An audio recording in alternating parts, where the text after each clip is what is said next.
basmadan gari aygının sultanı han olur yan aygının revşen kapar gönlüm sahi dünyanın vevheri ken olur yan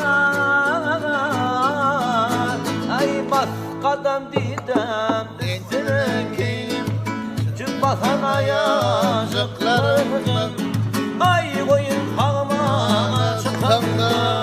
şor basana yazıklarımdan ye yaşına sevmedim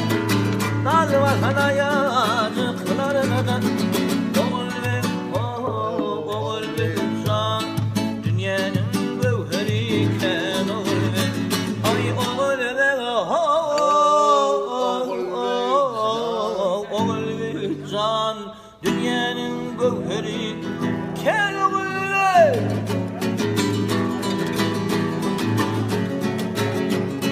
yâre yetir tuğlakla yetecenne ay yetecenne saç bağlı yetecenne ya ay bülfeyle aşığım yetecenne garip kemine tayoğlu vagyan ey kara kara gözler bilin gözleşmeşe oynalı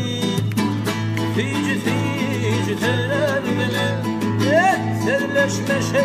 oynalı hayda yal yüller bile rahmı pişmeşe oynalı ay oğul ve oğul ve can dünyanın gevheri ken oğul ve ay oğul ve oğul ve can dünyanın kıyıları ken avdı can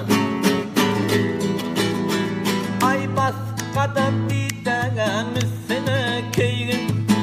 cübbasana yazıklarımdan koyun salmana çıkanda ey dal vatana yazıklarımdan aşığına sever dal vatana yazıklarımdan ay oğul ve oğul ve can dünyanın gevheri ken oğul ve oğul ve can dünyanın gevheri ken oğul ve dünyanın güzeli ken avdı da